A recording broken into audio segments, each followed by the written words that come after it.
This message comes from NPR sponsor Organic Valley, the farmer-owned cooperative dedicated to providing ethically sourced food from small organic family farms. Discover how you can support local organic farmers at ov.coop/ethically sourced.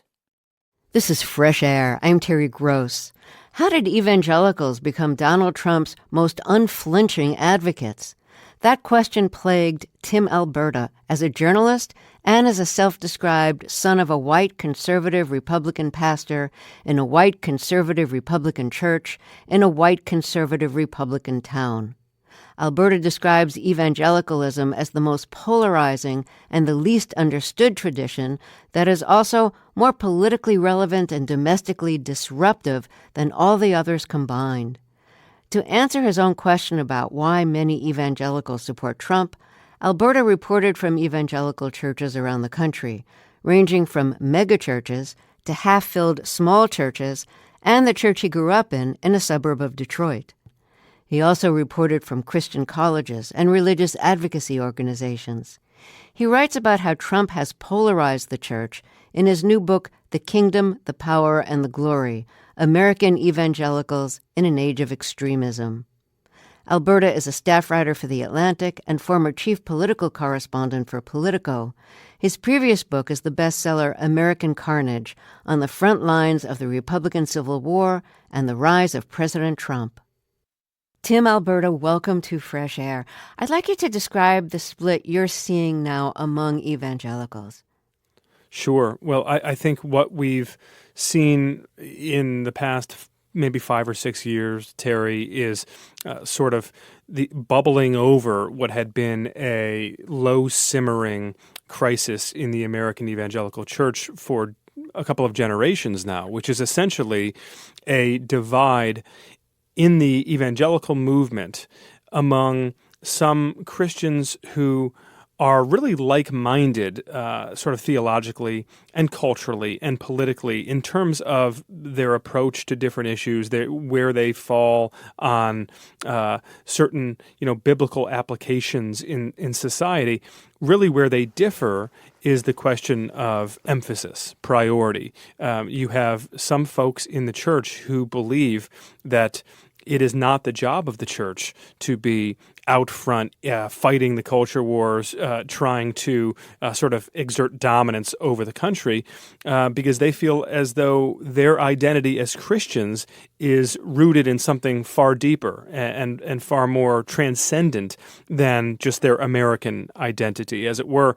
And then on the other side, I think you have a lot of people who view it differently and believe that this country, in some sense, was almost ordained by God to help spread the gospel of Jesus Christ throughout the world. And the only way to effectively do that is to protect their rights at home so that they can go about preaching the gospel around the world. And what that has led to is almost a militant approach to politics and to culture. And so what you're dealing with here is not necessarily a divergence of theology or ideology, but really a sharp divergence of tactics. And that divergence has really given way to ferocious infighting and deep, deep schisms inside the American evangelical church. Does Christian nationalism figure into this? Of course it does, yes. And I would say that it figures into it now more than it ever has, simply because one of the great distinctions I try to draw in the book is how, 40, 50 years ago, when you would hear all of this rhetoric from evangelical leaders around, America being on its last legs, the country is in decline, the secularists are taking over and kicking God out of American life, that was mostly rhetoric that they themselves did not believe. It was used to raise money. It was used to earn, TV viewers and radio subscribers. It was used to build Christian colleges. But it wasn't really rhetoric that they themselves were invested in as a matter of fact. I think the great difference today is that many of these people who will traffic in terms of this Armageddon talk, they really do believe it. They feel as though the American country as they have known it, with the Judeo-Christian foundations of the country, are under assault and that this is something of a last stand. And they have attached these existential stakes to that fight. And that is what gives this moment such a level of urgency specific to this question of Christian nationalism, because there is no longer a willingness for a lot of these people to separate their identities as Christians from their identities as Americans. And that is a particularly dangerous place for the church to be. And this goes along with what some church leaders told you, which is that some of the people in their congregations see Trump almost on a level with God. Trump has become a cult-like figure, and people almost worship him. He has, and they do. And, of course, on its face, this makes no sense whatsoever, because here is the thrice-married, casino-owning, Manhattan playboy, right? We all know the story. We know that Trump has zero familiarity himself with Scripture, that he famously botched the pronunciation of a book of the Bible. And yet, at the same time, Trump emerging as this champion of the Christian right makes sense when placed in the context of this kind of apocalyptic, sky is falling, barbarians are at the gates mentality that you hear from many Christians today. In other words, they feel as though by playing by the rules of Christianity, by turning the other cheek, by loving their neighbor, that they have given away so much ground culturally that they've lost. And they've lost the culture wars, and they're in danger of losing the country. And so now, feeling as though they are marginalized and under siege and at the brink of extinction almost, they have turned to someone who does not have to observe their etiquette, who does not have to play by their rules, who doesn't believe in the things that they believe. And ironically, they will tell you that that sort of gives him, Donald Trump, the freedom to do things to protect their movement and to fight against their enemies that they themselves would never be able to do. You saw that split within your own church. You saw people within the church move to the far right and become more militant and more angry, more extreme. And you grew up in the church because your father was the pastor of a church that went from hundreds of people to thousands of people. It was a church in Brighton, a suburb of Detroit. It was white, it was Republican, and my impression was fairly affluent, not rich, but affluent. That's right. Yeah, that's right. And you literally grew up in the church because you spent your time off from school, studying in the church, playing in like storage rooms of the church. So describe what you saw in the church in which your father was the pastor, what the split that you saw emerging. Yeah, I can't emphasize this point enough. My mother was on staff at the church as well, and I was the youngest sibling, and so my entire life was inside the church. Physically grew up inside the church. It was my home. It was my community. And the interesting thing, Terry, is that even as I grew older and became more aware of some of the ugliness, let's just say, around me, some of the rhetoric, some of the attitudes, some of the behavior that seemed to be antithetical to the Christ that I followed and that I read about in Scripture, I sort of always stayed quiet about it. It was something that I never really wanted to address, something that I never thought I would address, frankly, in part because I think when you're part of a tribe, you look at that tribe as yours, even though there are imperfections, and you reflexively reject the caricatures and the attacks from the outside. And I spent most of my life sort of in that category. Again, even as I was older and getting to a place where some of the sort of naked hypocrisy, some of the really bad behavior, the corruption and the abuse and the bullying that you would see, both in my church and in the church writ large, they were things that I just couldn't bring myself to confront because ultimately I saw so much good simultaneously in the church, and I felt as though this was a zero-sum proposition, that I couldn't both be a believer in Jesus Christ and a faithful member of his church while simultaneously airing the dirty laundry of the church. And that was sort of a false choice that I had locked myself into. And it really wasn't until sort of personal tragedy struck that I felt kind of a wake-up call that I needed to speak out about this in a way that sounded the alarm, because clearly something had gone very, very wrong here. In 2019, you were on a book tour for your book, American Carnage, on the front lines of the Republican Civil War and the rise of Donald Trump. So at the end of your book tour, you're on the Christian Broadcasting Network. Tell us what you were talking about. Yeah, of all places, I'm on the set of the Christian Broadcasting Network, and I'm being asked about Trump's relationship with the white evangelical movement. This question, the million-dollar question of how is it that this guy, of all people, came to be the champion of this movement, and really trying to unpack some of these schisms and the divide inside the church that was growing more apparent by the day. And here I am doing this very delicate dance on the set of the network because, as I said, I really had been quite reticent to criticize the church as a whole, and I really was trying to make the point about some of this unhealthiness inside the evangelical movement without like throwing down the gauntlet, so to speak. And the interviewer was pressing me deeper and deeper on the just how damaging these schisms could be. And by the time I walked off the set, I'm saying to myself, oh boy, like I really blew it. Like why am I holding back here? Why don't I just say what I'm really thinking? Because what I'm really thinking is that the American evangelical church is approaching a moment of crisis here, and something has to be done about it.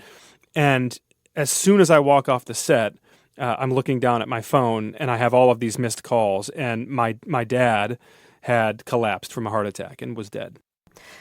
Of course, a very upsetting, tragic moment in your life. At the memorial service for him, you got a lot of heat from people who you'd known all of your life.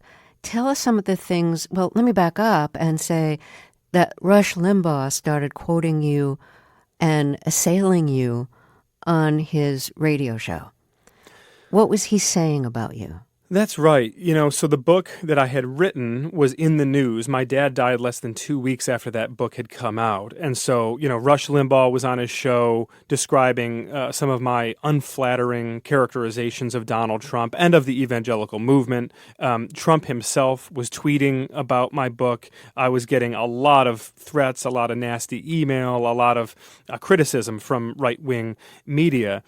And so when my dad died, I go home to Michigan for the funeral, and the day before the funeral, we're having the visitation inside the sanctuary of our home church, where, again, my dad had been the pastor for over 25 years. It was home for us. And as I'm standing in the sanctuary with my brothers greeting people, suddenly I'm having folks come up to me, and they're talking about Rush Limbaugh. And I didn't even know why at first. And then I'm sort of piecing it together. Oh, I guess he must have been kind of ripping me on his show. And then there were more people. And then there were more. And some were arguing with me about Rush Limbaugh. Some were confronting me about Donald Trump.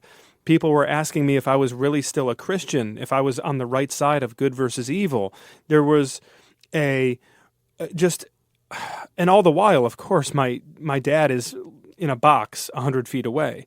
And I'm there in shock 72 hours after he's passed, having barely slept all week, trying to mourn and trying to process all of this.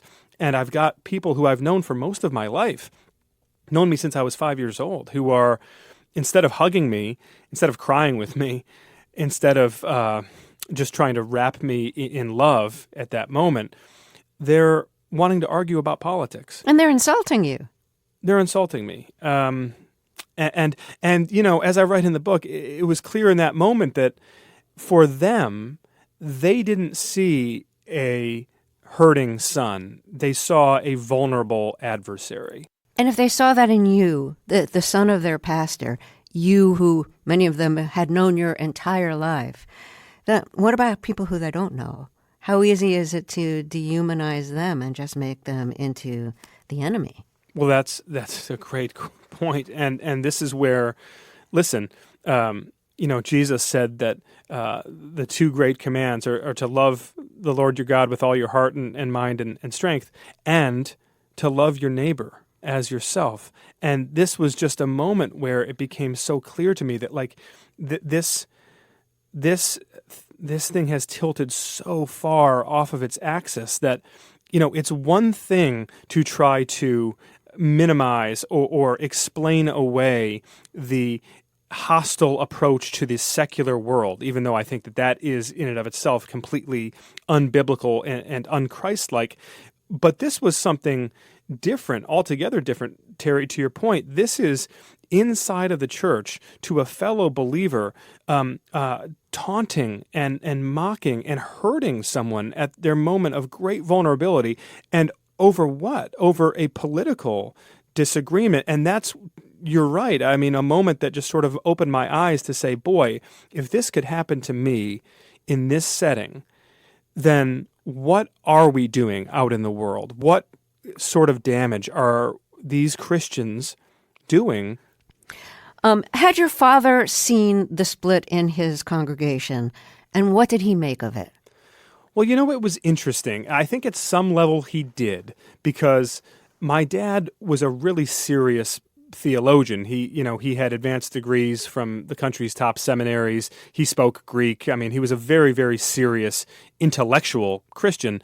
And I think he knew, in fact, I know that he knew, that there were a lot of people in his pews who were, very casual with their faith and who were at some level there to engage in a sort of, cultural rite as much as they were to grow deeper in their faith in the Lord. And so I think he challenged them in that way. But if I'm being totally honest, and this is probably the hardest part of writing this book, I think in some way my dad also fed into or encouraged some of those sort of uglier base instincts. And I think specifically what I mean by that, Terry, is, politics in the pulpit is always a very touchy thing. And I think for a pastor like my dad, his most important issue politically, although he wouldn't even view it as a political issue, he views it as a moral, ethical, spiritual issue, was abortion. And so he was, his entire life, his entire career in ministry was a really, really outspoken voice against abortion. But what happens is that when you place so much emphasis on an issue like abortion, you tend to start treating the people in politics who are against abortion as your allies, and the people who are, pro-choice as your enemies. And so it became almost a gateway drug, abortion, and suddenly you're talking about other things from the pulpit. You're talking about Obamacare. You're talking about education curriculum. You're talking about same-sex marriage. And even though I think my dad was able to compartmentalize in a lot of ways and understood that ultimately, America is not part of God's grand design for the ages, and that winning and losing elections here in this country has no eternal significance, I think for a lot of his more casual congregants, they were not able to make those distinctions. Your father was critical of Trump. He thought he was a narcissist and a liar, not moral, but he voted for him anyway. Do you know why? I think at the end of the day, it was the question of abortion and the fact that you had multiple Supreme Court nominations hanging in the balance. I mean, those were the conversations we had, and they were pained conversations in 2016. This was a really tough election for him because my dad had preached to me and to my brothers our entire lives that politics is really an exercise in character, that morality and ethics are the prerequisites for political leadership. And so I think he had a very difficult time getting his arms around the idea of voting for Donald Trump. But once he did, there was almost a little bit of a switch that flipped, and that caused some tension in our relationship. Well, let me reintroduce you again. If you're just joining us, my guest is Tim Alberta, author of the new book, The Kingdom, the Power, and the Glory, American Evangelicals in an Age of Extremism. He's a staff writer for The Atlantic. We'll be right back after a short break. I'm Terry Gross, and this is Fresh Air.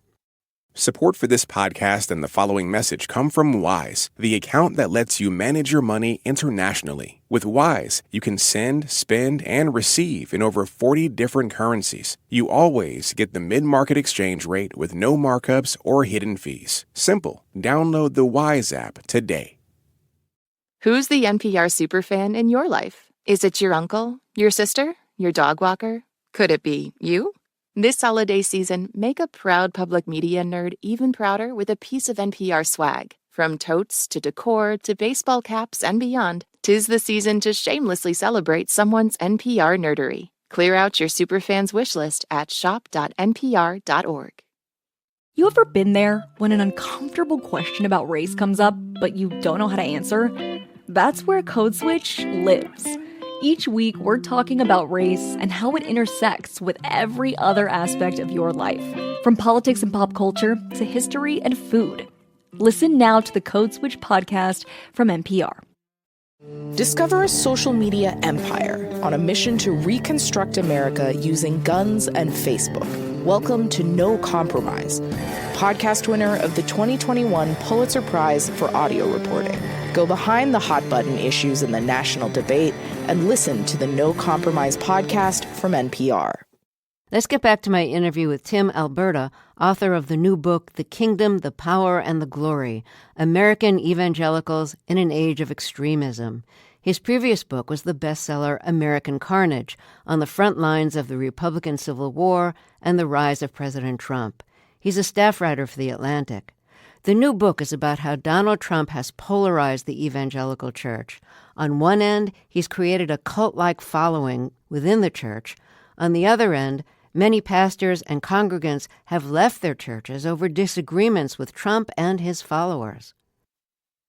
When you decided you wanted to write about the split in the evangelical church and how that is affecting American politics as well as America's church life, you decided to go back to the church that you grew up in, your father's church in the suburb of Detroit.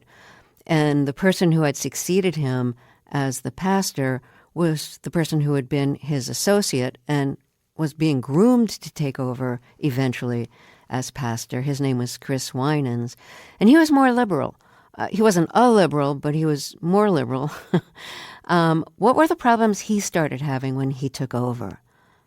Well, there was some uneasiness from the beginning when Chris was being groomed as the heir apparent, because you're right, it's not that he was a liberal, but in a deep red, extremely conservative place like Brighton, Michigan, any whiff of liberalism would be enough to make someone suspect. And for a guy like Chris Winans, this young pastor who was preparing to take over for the pastor, my dad, who'd been at the church for over 25 years, there was a lot of uneasiness, a lot of skepticism. And, Chris is a guy who he just doesn't like guns. He doesn't particularly care about cutting tax rates. He doesn't like wars. This is a guy who his entire perspective politically is informed by Scripture, and he really he views politics through the context of his faith rather than viewing his faith through the context of his politics, which, of course, that is at the heart of this schism in the church. And so when Chris Winans takes over, he's making even just off-the-cuff remarks about Donald Trump or about some issue of the day, and people are up in arms about it because, again, at a church like this, any sort of deviation from the norm, culturally, politically, ideologically, is going to put a target on your back. And you had people leaving the church in droves because they viewed him as not enough of a culture warrior. And I'm sure that was very upsetting for him. I'm sure he must have felt that he was failing. Did new people come to take the place of the people who fled? Not initially. In fact, he described it to me we were having a lunch just after the January 6th attacks, and he was really at his low point. The church attendance had plummeted. He called it an exodus. The people were just flooding out of the church. And in particular, they were relocating right down the road to a sort of blood and soil Christian nationalist congregation that had turned its Sunday morning worship services into like political pep rallies. And it was just a deeply hurtful and discouraging period for this young pastor who had taken over for my father. He was beginning to have like a panic disorder where he was almost fainting in between services. The stress of this was just so much. He described it as a psychological onslaught. And he told me, in fact, that he was thinking about quitting, that he was thinking about walking away from the church. That's how bad things got for him during that stretch. Why did he stay? I think he ultimately felt that God had called him to be a part of the solution to this very real problem that both he and I were beginning to identify around that period of time. I think he also felt an obligation to the ghost of his predecessor, my father, who treated him like a son. And in many ways, my dad had his faults and his flaws, but one of the most courageous things that my dad ever did was he very purposely and strategically chose as his successor after 26, 27 years, this young pastor who my dad knew was not a conservative MAGA Republican. I think for my dad, this was an opportunity to broaden the conversation inside the church, to challenge some of his congregants who perhaps had grown complacent in their church-going mannerisms. And so I do think that even as ugly and dark as things got for this new pastor, by that point, I think that he felt a certain responsibility to try to see this through. So when people did start coming to the church, replacing some of the people who left the church because it wasn't far right enough, who were the new people? What did they represent? Well, it was interesting. This new pastor, Chris Winans, he really tried to be welcoming and tried to downplay a lot of the fighting and basically just said, look, we're going to preach the gospel here. We're not going to get into politics. We're not going to use partisan affiliation as some litmus test for coming to this church. And I think what was interesting, Terry, is you could see a real generational turnover here. A lot of the folks who had left the church were baby boomers who had come of age during the moral majority and who really viewed politics and culture wars as inextricable from Scripture and from their responsibilities as Christians. And so suddenly, a lot of those people are leaving the church because they've become very upset and very disillusioned with this young pastor's new approach. But at the same time, that new approach is drawing in a lot of younger believers and a lot of young families. And the thing I would emphasize here is that a lot of those younger believers coming and joining this evangelical church, they're not a bunch of progressives. They're not a bunch of, like far left Christians. In fact, most of them are awfully conservative. This is a very conservative community. But I think the great generational divide here is over this question of emphasis and priority. And again, what is the mission of the church? So for all of the older folks who were looking for a continuation of that full-throated political engagement from the pulpit, you had a lot of their children, that next generation, who they might vote the same way, they might think the same way about some of the issues themselves, but they do not want it in the church. They come to church for something altogether different. Well, let's take another break here. If you're just joining us, my guest is Tim Alberta, author of the new book, The Kingdom, the Power, and the Glory, American Evangelicals in an Age of Extremism. We'll be right back. This is Fresh Air. You ever been there when an uncomfortable question about race comes up, but you just don't know how to answer it? That's where Code Switch lives. Each week, we talk about race and how it intersects with every other aspect of our lives, especially when it's uncomfortable. Listen now to the Code Switch podcast from NPR. Hey, it's Peter Sagal from NPR's Wait, Wait, Don't Tell Me. I'm one of thousands of NPR network voices coming to you from over 200 local newsrooms across the country. We bring all Americans closer together through free and independent journalism, music, politics, culture, and so much more. The NPR network, what you hear changes everything. Learn more at npr.org/network. Getting bogged down by how much new music there is out there? There's a lot. Consider a daily dose of the All Songs Considered podcast. It's the easiest way to get tuned into the music world. We spend hours combing through the new music universe, from emerging bands to time-tested icons, to bring you your next favorite artist. To get up on your music know-how, listen to All Songs Considered from NPR. This is Fresh Air. Let's get back to my interview with Tim Alberta, author of the new book, The Kingdom, the Power, and the Glory, American Evangelicals in an Age of Extremism. His previous book was the bestseller American Carnage, on the front lines of the Republican Civil War and the rise of President Trump. He's a staff writer for The Atlantic, former chief political correspondent for Politico.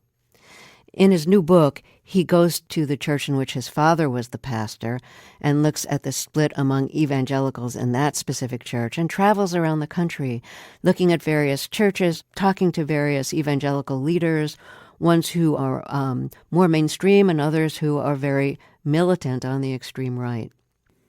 So I think it's fair to say that you trace some of this to Jerry Falwell, who was a founder of the Moral Majority. And the Moral Majority is credited as being the evangelical group that helped Ronald Reagan get elected and that brought the evangelicals into the political realm and into a very forceful influence in American politics. So can you talk about that a little bit, the connection that you see? Yes, I think in many ways, when people ask, well, where does this story begin? I think it starts with Jerry Falwell Sr., and I think it starts with his moral majority. I think perhaps even more to the point, Terry, it starts with the founding of a small Christian college in Lynchburg, Virginia, that was later renamed from Lynchburg Baptist College into Liberty University. And that period of time, in the mid to late 1970s, when Jimmy Carter is president, when the culture wars are beginning to rage around abortion and prayer in public schools and pornography and drug usage and all of these things, Jerry Falwell Sr. senses an opportunity to use these massive organizations, his Christian school, his large Christian church, and this new organization, the Moral Majority, to use them in concert to apply pressure on the secular left and to enlist like-minded religious conservatives to join his cause. And what he discovered was this incredibly explosive, dynamic formula for raising money, for mobilizing the grassroots to vote Republican.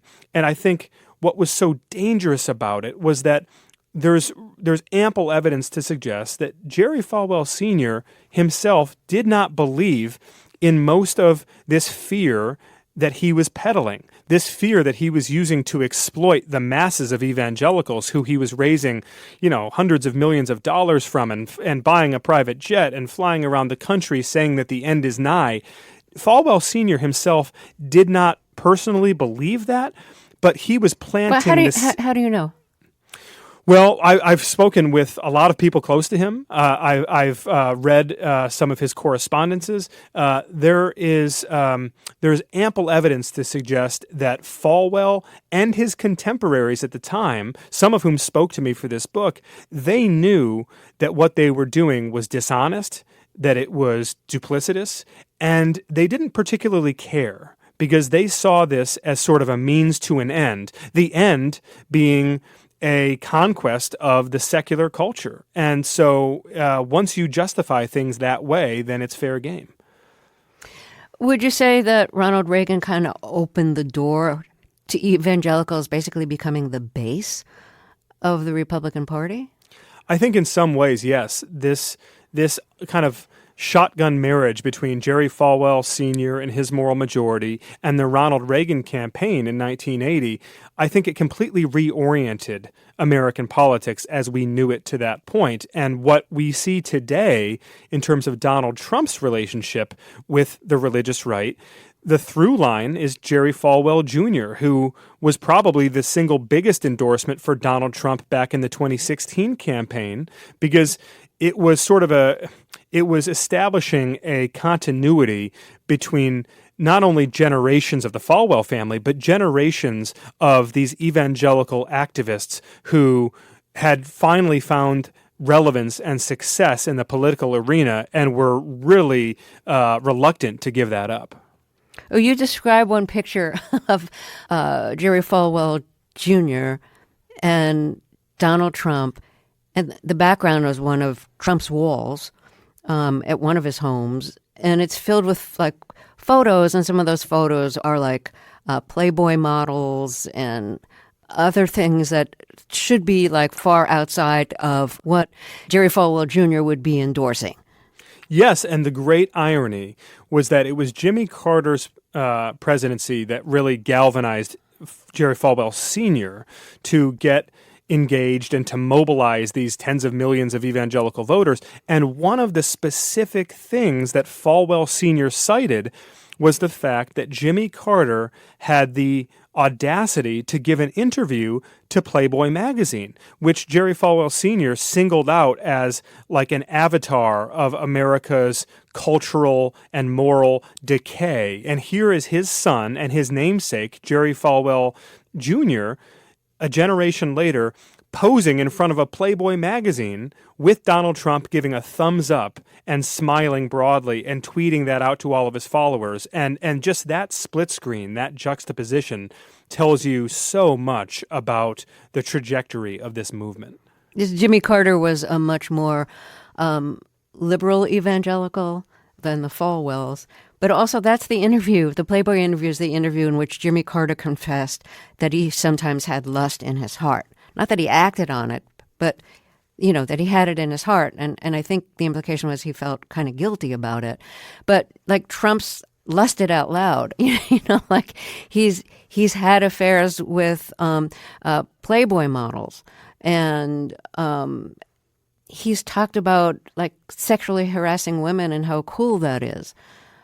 So that's a contrast too. I'm so glad you're raising that, Terry, because yes, in that Jimmy Carter Playboy interview that I believe he gave in 1976, that was what Falwell and some of his associates at the time seized all over. How dare this person who would run the United States of America, be the leader of the free world, how dare this person admit that he has felt temptation and lust in his heart? That is totally unacceptable for the leader of God's ordained country, the United States.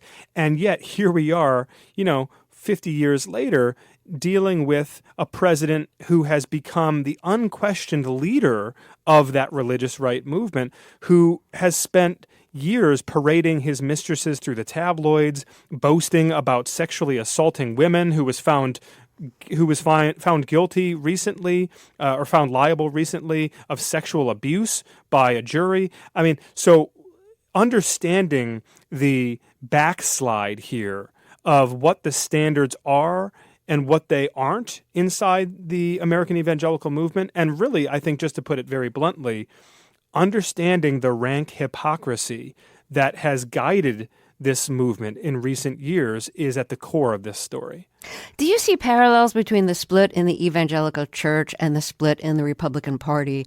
Just as many people have left their churches for more open-minded churches, a lot of Republicans who are more from the Republican mainstream have abandoned the party. Oh, absolutely. The parallels are uncanny. I think they start with just this basic fact that Donald Trump in many ways represented the fringe of the party becoming the mainstream. That is probably the single biggest consequence of the Trump presidency, is that these voices that once existed at the periphery of the GOP during the Tea Party years and even farther back, they, in Donald Trump, suddenly took over the mainstream of the party to the point now where anyone who is attempting to sort of adhere to traditional conservative Republican policy beliefs is sort of an outcast because they no longer belong in the party. We've seen that same dynamic at work in the evangelical movement, which is to say that, 15 or 20 years ago, when you would see Westboro Baptist Church protesting outside of funerals with these heinous, hateful banners that they would hold up, those people were rightly viewed as a cult. They were viewed as the fringe. But today, you have pastors who are even more incendiary, even more extreme than Westboro Baptist, and they have massive followings. They preach to millions of people online every Sunday. They've been invited to Trump's White House. One of these pastors in particular, Greg Locke, who has built this massive tent revival church in Tennessee and who is known for things like saying that autistic children are oppressed by demons and for staging burnings of Harry Potter books, and he's debating flat earth theology next week at his church. In fact, this pastor, he was invited to the White House and he posed for a photo there with Franklin Graham, the son of Billy Graham. So these people who once would have been treated as outcasts and pariahs, they are now very much in the evangelical mainstream. Well, we need to take another break here, so let me reintroduce you. My guest is Tim Alberta, author of the new book, The Kingdom, the Power, and the Glory, American Evangelicals in an Age of Extremism. We'll be right back. This is Fresh Air. How does AI even work? Where does creativity come from? What's the secret to living longer? TED Radio Hour explores the biggest questions with some of the world's greatest thinkers. They will surprise, challenge, and even change you. Listen to NPR's TED Radio Hour wherever you get your podcasts. Hey, it's Brittany Luce from NPR's It's Been a Minute podcast. I'm one of thousands of NPR network voices, coming to you from over 200 local newsrooms across the country. We bring all Americans closer together through free and independent journalism, music, politics, culture, and so much more. The NPR Network. What you hear changes everything. Learn more at npr.org/network. How can a story feel uniquely Latin American and universal? You'll have to listen to Radio Ambulante, NPR's award-winning Spanish-language podcast, to find out. For over a decade, we've told stories of love and migration, youth and politics, the environment, food, and families from everywhere Spanish is spoken. Escucha ahora el podcast Radio Ambulante desde NPR. We've been learning about some of the people Trump would be likely to bring into his administration and to try to appoint as judges if he is reelected. Are any of the people you've been reading about people who you would describe as Christian nationalists? There is no question that if Trump is reelected, he will surround himself in the West Wing with people who would self-identify as Christian nationalists. And it's not a coincidence that just recently on the campaign trail, I believe it was in New Hampshire, Donald Trump floated the idea of imposing a religious litmus test on any new migrants coming to this country. So this is escalated significantly from the Muslim ban in 2017. Trump is now saying that if you are Jewish, if you are Hindu, if you are secular, if you are not a Christian, then maybe we won't let you into America anymore. And that really, Terry, that is a stunning thing for someone to say who might soon be the president of the United States, because it's really just one step removed from an embrace of state religion, from the pursuit of actual theocracy, the sort of thing that the founders in their founding documents were terrified of and made clear that they wanted religious freedom to be in many ways, kind of the cornerstone of this country. And Donald Trump, not just Donald Trump himself, but some of the folks who are in his ear, who are advising him and who are building out the policy blueprints for another Trump term, they are, in many cases, quite invested in this idea of effectively merging church and state and doing away with some of the old firewalls that would have prevented the sort of things that Trump has talked about. We're living in a very difficult, kind of frightening time.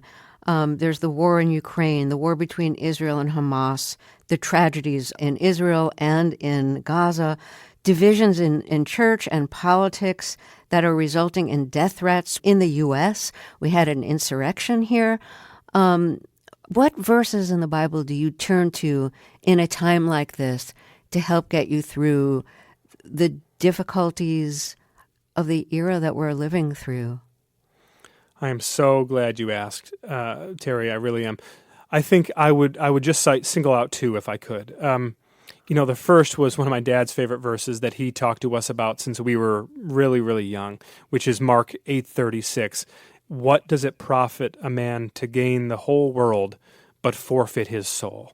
And I think that's something that we should all, whatever your belief system, we should all reflect on, that the things that we argue about and fight over every single day in an attempt to gain fame, money, influence, are we selling our soul in the process of doing that? The other verse that I would point out has been my favorite verse since I was a child. It's from Paul's second letter to the early church in Corinth, Greece. And he says, we followers of Jesus, we fix our eyes not on what is seen, but on what is unseen, because what is seen is temporary, but what is unseen is eternal. And I think that is the ultimate call to Christians to recognize that if you are called to the kingdom of God, that your citizenship is ultimately not in America. It's ultimately not on this earth, that you are called to something greater, and that your priorities and the way that you treat people and the way that you engage with the culture around you, it must reflect that. When you're meeting somebody for the first time who doesn't know your reporting, and you say that you're Christian or a Christian evangelical, do you immediately try to qualify that in terms of what your beliefs and politics are so that the person who you're talking to doesn't think you identify with the far right?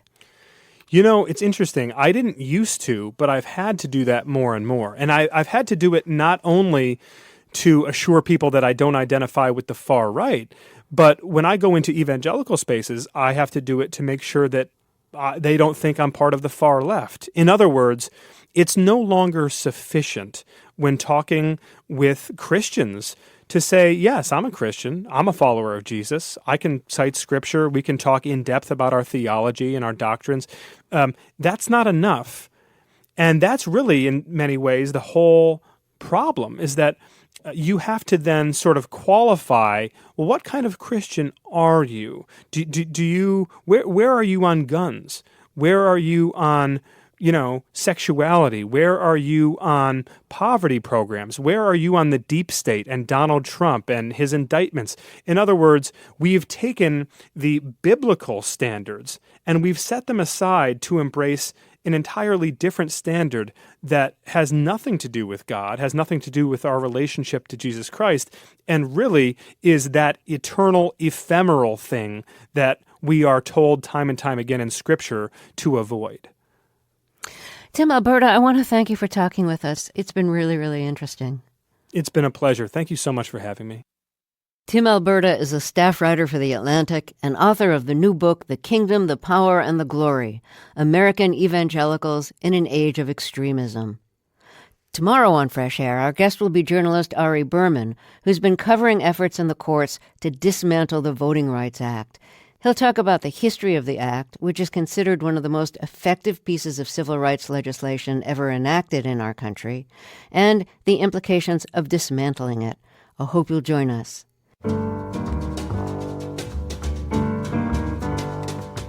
To keep up with what's on the show and get highlights of our interviews, follow us on Instagram at NPR Fresh Air. Fresh Air's executive producer is Danny Miller. Our technical director and engineer is Audrey Bentham. Our interviews and reviews are produced and edited by Amy Salet, Phyllis Myers, Sam Brigger, Lauren Krenzel, Heidi Saman, Anne-Marie Baldonado, Teresa Madden, Thea Challoner, Seth Kelly, and Susan Yakundi. Our digital media producer is Molly Sivi-Nesper. Roberta Shorrock directs the show. Our co-host is Tanya Mosley. I'm Terry Gross. This message comes from NPR sponsor Capital One. With With one of America's best savings rates, banking with Capital One is the easiest decision. What's in your wallet? Terms apply. See CapitalOne.com/bank. Capital One N.A., member FDIC. This message comes from NPR sponsor Organic Valley, a farmer-owned cooperative dedicated to bringing ethically sourced food to the people. Those who choose Organic Valley support more than 1,600 small organic family farms across the country that are doing big things for the environment, like keeping more than 500 million pounds of toxic pesticides off the land since 1988. Discover climate-friendly dairy at ov.coop/ethically sourced. Listening to the news can feel like a journey. The 1A podcast is here to guide you beyond the headlines and cut through the noise. Listen to 1A, where we celebrate your freedom to listen by getting to the heart of the story together. Only from NPR.